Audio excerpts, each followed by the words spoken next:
as you probably know, Easter is tomorrow, but you can live the message of Easter 365 days a year. Joining us with some ways to do that is BeliefNet contributing blogger Therese Borchard. She also has her own blog called Beyond Blue.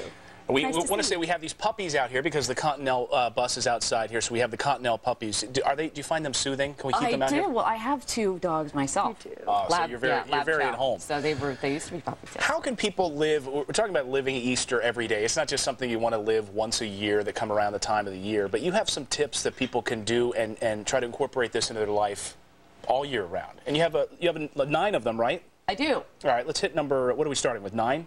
Let's hit recognize. It doesn't matter. Okay, recognize God in all things. What do you mean by that? Well, I think that if Lent is the season where you sort of detach from everything and you sort of go into the woods and try and hear God, then Easter is the time where you come out and you say, party. You recognize God in all the things around you. You see God's goodness in everything. Like puppies. Yeah, and puppies and in, the other things. Recognize God in all things. Yeah, I think, I mean...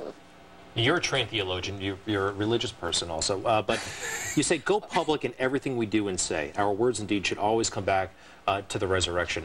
That works for a lot of folks. Not everybody, though. And we run the risk of perhaps, I guess, turning some people off. Yeah, and I think you do turn people off. But I guess what I mean here is I always say the full Monty. And that's really scary to be like, show them everything, the full Monty. But sometimes I think faith is like that. I think in my writing, especially since I deal with mental health and depression, it's very sort of taboo.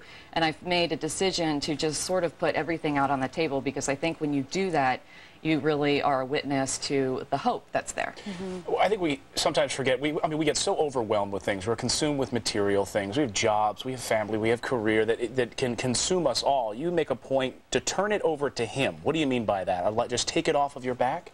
Well, in 12-step support groups, the first step is, I can't do it. I'm powerless. I can't do it. The second step is, He can. And I think He makes that known through the resurrection. I mean, I think that story pretty much says, the ending is good, I'm good on my word. And number 3 then would be, I think I'll let Him. Meaning, I can't, He can, I'm going to let Him. Mm-hmm. Are you concerned at all about, I guess what we're seeing, a little bit the commercialization of Easter?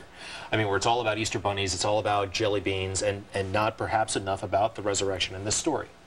Well, not really, because I think Easter bunnies and the Easter basket is about joy and hope. Mm-hmm. And to me, that's also what the resurrection is. All right, and you have to check out her website. I was on your website this morning. Fascinating information. Thank you. Because no matter if you're a Christian, if you're a Muslim, there's information for you. Every religion is touched on that website, and you just click on whatever religion you are, and you can learn more about it. It's BeliefNet.com, and we can log onto your blog as well and learn more about you. Good deal. Thanks for being with us. Therese Borchard, thank you. Thanks. And Happy Easter. Unfortunately, we can't give you a door prize puppy. Why not? Wait. Well, all right. I don't know this puppy, but it is now yours. There you go. Free Continental puppies. Thanks, Therese.